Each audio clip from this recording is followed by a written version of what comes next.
y vamos a conversar un poco con ella. Buenos días, Alejandra. Hola, ¿cómo estás? ¿Todo bien? ¿Todo bien? Bueno, Bueno, veníamos diciendo, ¿no? Esta mutación de la trata al ámbito de la virtualidad. ¿Cómo ves vos desde justamente este lugar privilegiado casi para investigar estos delitos? ¿Cómo se manifiesta hoy por hoy la trata de personas? bueno, sí, vemos que en los últimos 5 años aproximadamente ha habido o ha empezado a desarrollar un mercado del sexo virtual, que es una diferencia con lo que es, podíamos ver en la mayoría de los casos de trata sexual anteriormente. Se abre como un nuevo modelo de negocios que antes no estábamos vislumbrando con, por lo menos en Argentina, ¿no? Con la misma intensidad. Lo que en general nosotros teníamos antes es que redes sociales, internet y demás funcionaban en general como formas de captación o como medios para la captación de personas, de víctimas de explotación sexual, y hoy lo que vemos es que además de funcionar como un medio de captación, en ese mismo tipo de plataformas sucede la explotación, es decir, o a través de esa forma de plataformas sucede la explotación. Y esto es de alguna manera requiere roles criminales distintos. En el sistema prostibulario tradicional lo que nosotros teníamos muchas veces era, bueno, el de seguridad que está en la puerta, la encargada, que es la que un poco maneja el grupo de las chicas, el rol de, obviamente, el recaudador, el jefe, los sistemas de corrupción asociados al control policial, digamos, callejero.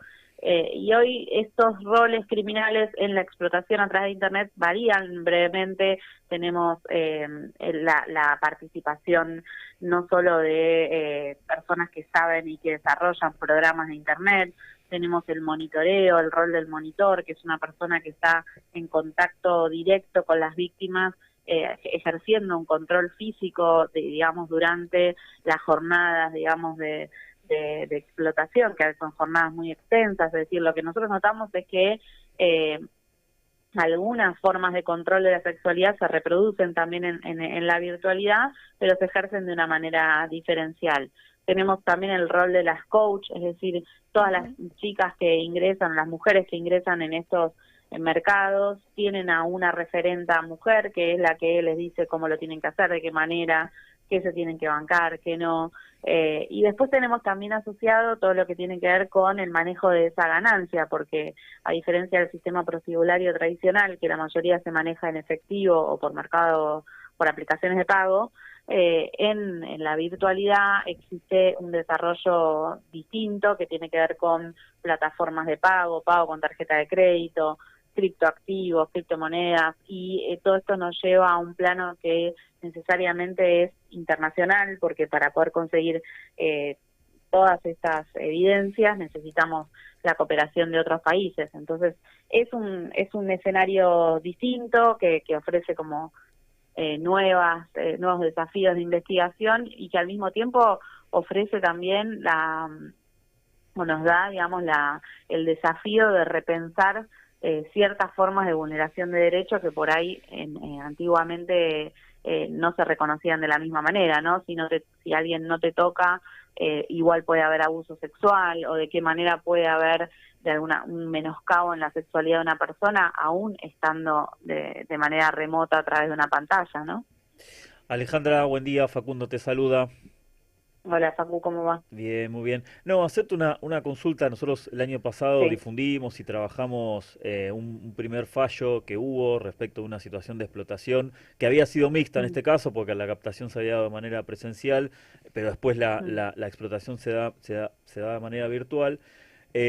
Pero bueno, justamente el fallo lo que desarrolla es un poco esta idea del control, porque la mm, primera, uno crea, entiende, o la primera impresión es que esta modalidad de explotación sería, digamos, no de tanto control, de tanto sometimiento, y sin embargo, a partir de las condiciones que se dieron en este caso concreto, bueno, el fallo explica que la coacción, la coerción y el sometimiento era igual o incluso peor que con el modelo más tradicional. Esto ustedes lo ven, lo empiezan a ver como un patrón, que este control es mucho más exhaustivo, inclusive que si se diera de manera presencial o de manera física.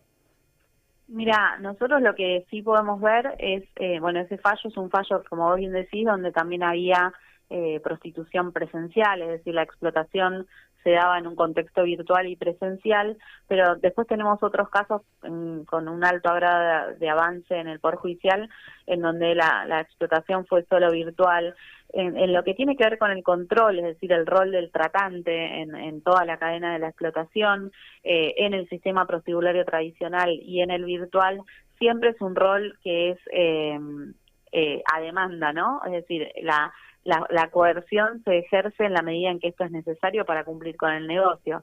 Lo que nosotros sí podemos ver, a diferencia del sistema prostibulario tradicional, es que hay muchas mujeres que ingresan en esto pensando que lo que van a hacer es más leve o no es lo mismo que la explotación sexual presencial, y hay una mayor, de alguna manera, sensibilidad a la hora de notar que sí, que es lo mismo o peor, y entonces la reacción de la coerción es mayor. O sea, hay amenazas, se utilizan medios, se quiere, que son más propios de la trata dura, o de la llamada trata dura, que del famoso fiolo o el explotador, digamos, tradicional. Pero lo que sí nosotros también detectamos es que esto de mayor o menor gravedad es algo que puede ser casuístico. Puede haber un caso de explotación virtual con mayor violencia o coerción, o puede haber uno con menos, pero lo que no es casuístico y que es más propio, digamos, de la trata digital, es el efecto que tiene en la identidad digital de esa persona y en el tiempo. Es decir, una persona que se somete a filmaciones de este tipo, a streaming de este tipo, tiene un temor significativo a que esas imágenes se divulguen por internet y ya no pueda controlar su imagen. Y esta, digamos, forma de coerción es muy específica, por ejemplo, también de los casos de distribución de imágenes de abuso sexual infantil, es decir, de la llamada pornografía infantil. Los explotadores juegan con esta idea, es decir, la coerción se ejerce sobre la base de: mirá que esto se lo voy a mandar a tus familiares, y mirá que se lo voy a mandar a tus compañeros de la escuela, o mirá que esto se lo mando a tus jefes, que no se imaginan que estás haciendo esto, no sé. Claro. Entonces, esa trascendencia que tiene la divulgación de la imagen en Internet, es como una huella que queda como mucho más rígida y genera un temor, o es un mecanismo de coerción muy efectivo, y ese sí es más propio de la explotación, bien, digamos, virtual. Sí, justamente, Alejandra, estás mencionando esta cuestión de la huella digital, ¿no? De que queda de cualquier cosa que cualquier persona de nosotros sube a las redes o a internet. Pero lo que te quería preguntar en este sentido era que si vos notás que las consecuencias, ¿no? Sobre todo por esta cuestión, las consecuencias en la vida de las víctimas son más, menos graves, entendiendo, ¿no?, que hay una cuestión individual en todo esto, y si los mecanismos de asistencia o los pocos mecanismos con los que se cuenta hoy de asistencia tienen contemplada estas secuelas, ¿no?, que ya de por sí son graves, pero teniendo en cuenta esto de que van a seguir siendo explotadas hasta los próximos días, digamos. ¿Cómo se aborda esto? Si bien no es de tu ámbito, sí, pero ¿cómo lo ves? Mira, yo creo que este es un desafío de los organismos de asistencia. Los casos aparecen en la trata. Lo que nos pasa a todos quienes trabajamos con trata, ustedes también, es que te sorprende la modalidad antes, y uno después va viendo esa nueva modalidad, de qué manera la va asistiendo. El enfoque de asistencia a víctimas para mí siempre tiene que ser a medida de las necesidades de cada modalidad y de cada víctima, con lo cual se está trabajando sobre esta idea de la identidad digital como un bien o un valor de las nuevas generaciones. O sea, que las nuevas generaciones tienen con una, digamos, como una impronta mucho mayor en lo que es el desarrollo de su personalidad en este sentido, que nuestra generación, que no es una generación digital, y que, bueno, nosotros fuimos adquiriendo todas estas facilidades de Internet, pero hoy en día los niños y los chicos, la generación digital, digamos, crece y desarrolla su personalidad también a través de Internet. Entonces, este daño a la identidad digital es un daño que hay que empezar a trabajar y reparar. Yo no podría decir, porque sería muy injusto, si el daño este es mayor o peor que el de la prostitución en sentido tradicional. Todos los estudios que yo he leído durante años y todas las víctimas con las que he trabajado tienen un daño emocional, físico, psíquico muy significativo en la explotación sexual tradicional. Y bueno, y esto me imagino que puede ser distinto, pero no sé si más o menos. Lo que sí está claro es que hay conceptos y hay situaciones de riesgo, digamos, que también hay que trabajar y que hay que empezar a actualizar a la hora de la detección del delito, ¿no? Cómo empiezan a funcionar las escuelas, los docentes, los grupos de padres, incluso los chicos, como los propios grupos de amigos empiezan a ser los que detectan. Nosotros tenemos hoy un caso en Salta ¿Hola? Hola, hola, sí, se escucha. Ah, sí. Un minuto. Que me están llamando y suena así. Tenemos un caso en Salta en donde es una niña, una compañera de colegio la que empieza a decir, che, mis compañeras le está pasando esto. Sí. Entonces me parece que la sensibilización y la prevención hay que adelantarla a esas instancias, por ahí uno antes hacía capacitación en trata en tercero, cuarto, quinto año del secundario y hoy creo que tenemos que adelantarlo a séptimo grado, primer año, aunque cueste, porque por ahí son temas un poco difíciles de abordar en la escuela, pero me parece que es ahí donde hay que apuntar. Bien, sí. Bien.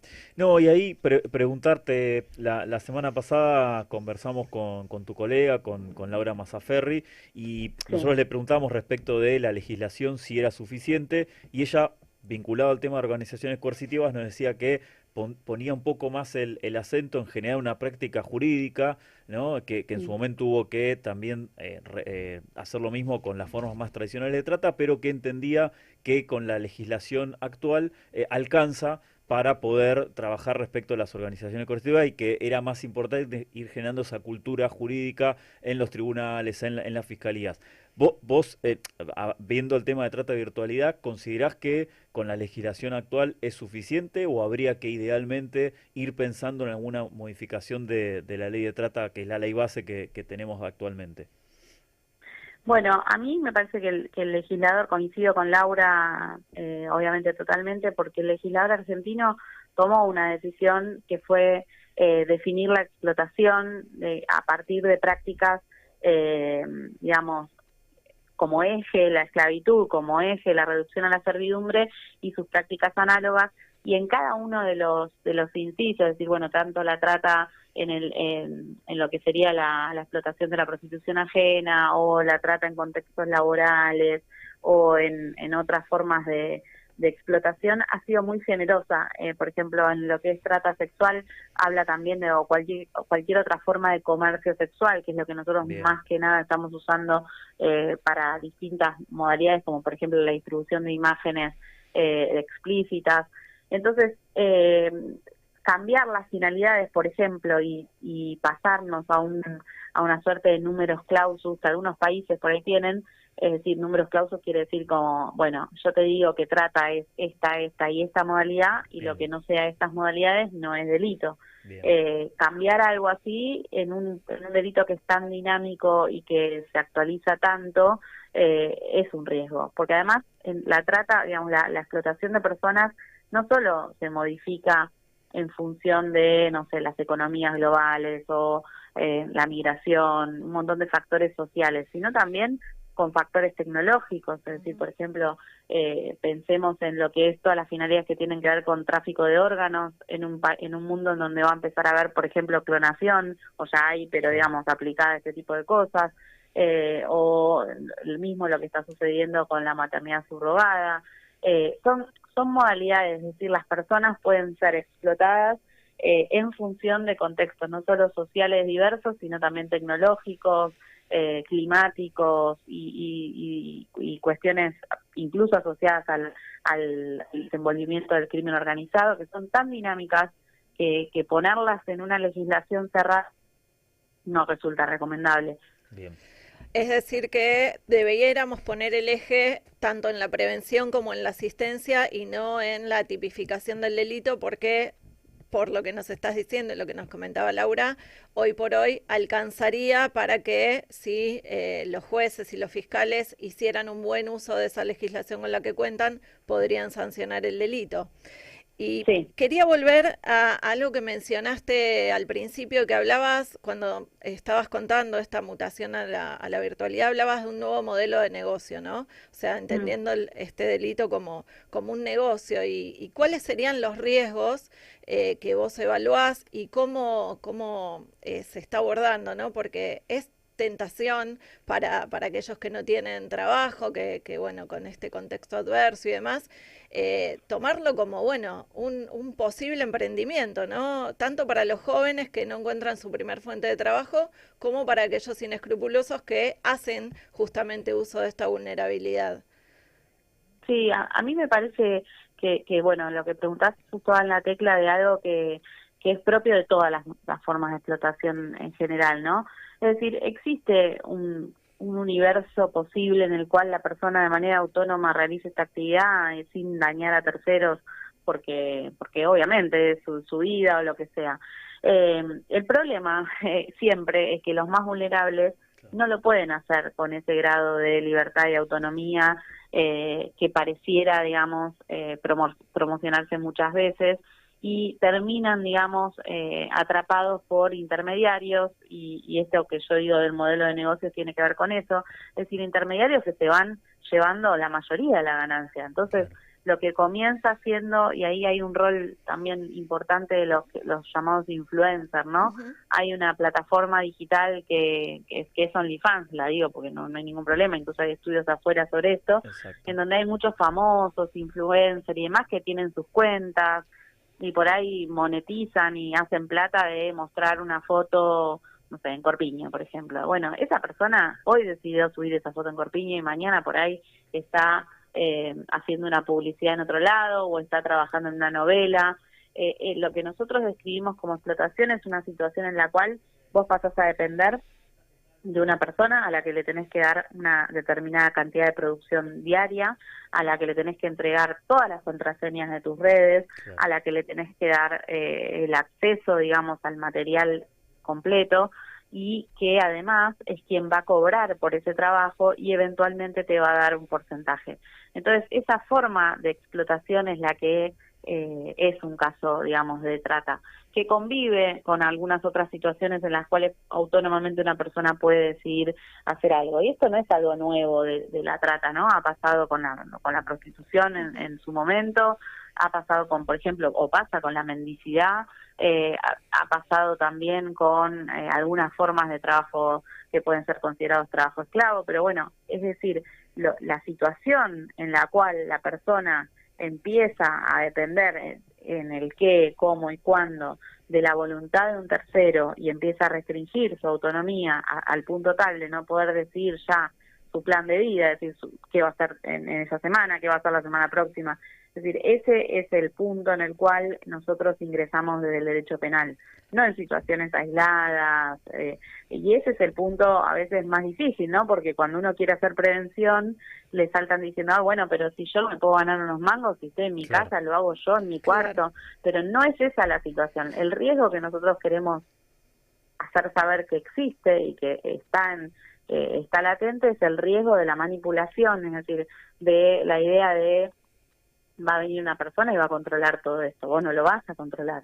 Claro. Y eso se tiene que saber, porque si no, el primer descuidado dice, bueno, no, sí, soy autónomo y después no entiende por qué, no recibe el dinero, no entiende por qué tiene que cumplir con 8 horas de trabajo, O no entiende más. por qué tiene que hacerlo o más, o tiene que hacerlo con una menstruación en curso, Claro. o tiene que hacerlo de manera indigna. Bueno, entonces todas esas cuestiones sin ir al baño. Hemos tenido un caso, por ejemplo, en donde estaban en habitaciones de hotel, pero lo que hacían era, le sacaban la luz al baño y le cortaban el agua, de manera tal de que la persona que estaba haciendo estas sesiones durante 10 horas, si tenía que ir al baño, no se quedara mucho en el baño, porque solo no tenía ni luz ni agua. Entonces, cosas de ese estilo en la que nosotros estamos hablando, y que a veces no se sabe o no se difunde. Bueno, ahí bueno, aparece el tema de la vulnerabilidad, que es el denominador común de sí, todas las modalidades de trata, y esto que a mm, veces nosotros decimos que quienes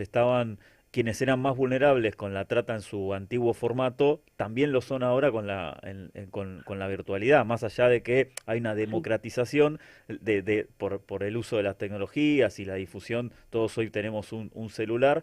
Pero bueno, mm, nuevamente los sectores más vulnerables lo siguen siendo con esta nueva modalidad. claro, totalmente. Y bueno, a veces esta idea de lo hago desde mi casa, ¿no?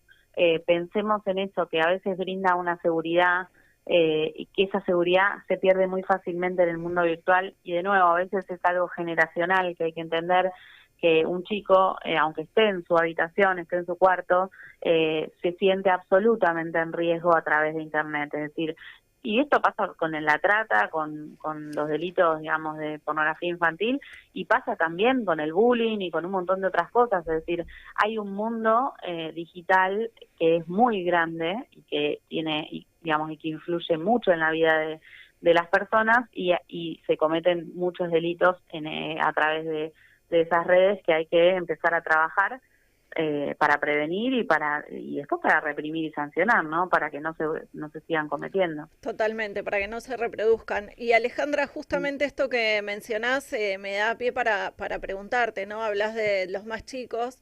¿Qué cosas le dirías a una familia, a un padre, una madre que justamente tiene a sus hijos encerrados con un dispositivo y creen que, bueno, como están en su casa, están a salvo? ¿Qué tendrían que tener en cuenta? ¿Cómo alertarlos?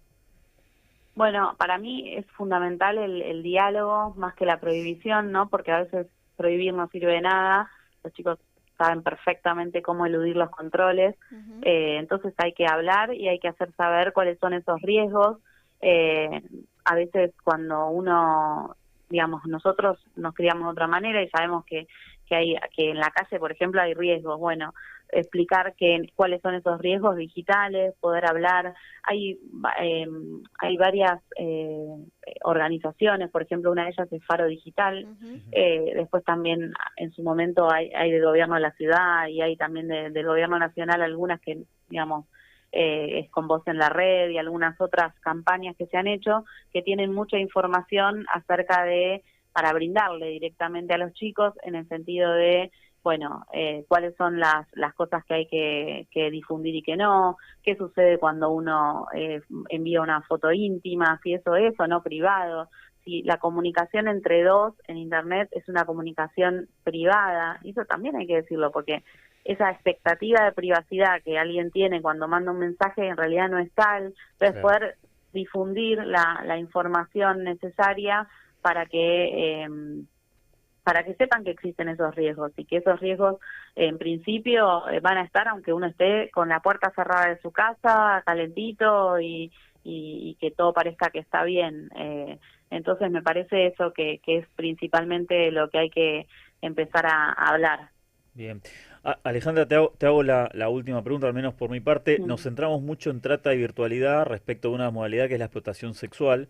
Nosotros siempre sí. decimos que a veces tal vez lo que es la captación también funciona para otras modalidades, por ejemplo, trabajadores, los mal llamados trabajadores golondrinas, y tal vez para Mm. dejarlo planteado para más adelante profundizar sobre otra modalidad, si ustedes están viendo que la virtualidad también empieza a afectar o empieza a formar parte de, por ejemplo, la trata con fines de explotación laboral, la trata con fines de organizaciones coercitivas, por ejemplo. Si lo Sí. tienen presente en otras causas, más allá de las de trata sexual, que está claro que es un elemento casi fundamental. Mira, hay dos modalidades que son muy, muy nuevas, las vemos en algunos casos en Argentina, pero más que nada las estamos viendo a nivel regional. Una tiene que ver con las granjas de estafas virtuales, Ujú. es decir, personas que son captadas para realizar bajo circunstancias de explotación y reducción a la servidumbre, estafas virtuales. Esto es algo realmente que es un fenómeno en crecimiento y si bien ya hay casos a nivel global muy Sí, significativos, en Argentina todavía no hemos detectado grandes organizaciones dedicadas a esto, pero sí personas que en situaciones de bastante precariedad lo están llevando adelante. bien. Y la otra modalidad es la de las no sé si escucharon hablar de las mulas financieras. Sí. Es un concepto que, bueno, el concepto de mula en general está desaconsejado usarlo porque es un poco agresivo hacia la persona, pero sí se están utilizando personas muy vulnerables que en realidad en general están por fuera del sistema financiero para generar billeteras virtuales o digamos de alguna manera perfiles crediticios o lo que sea, y digamos durante un determinado tiempo a través de esas cuentas de esa persona pasa muchísimo dinero, que es dinero de financieras, dinero muchas veces sin declarar, y esas personas luego son afectadas porque obviamente su nombre y su identidad aparece asociada muchas veces a casos de lavado de activos y demás. Estas dos modalidades son propias de la trata laboral, o en principio están más asociadas a modalidades de trata laboral y son muchas veces virtuales. Bien, bien.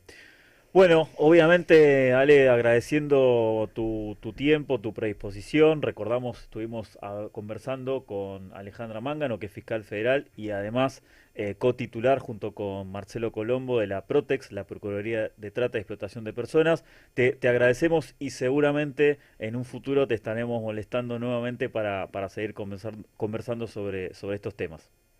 Bueno, gracias, no, es un placer y gracias por la invitación. Un saludo.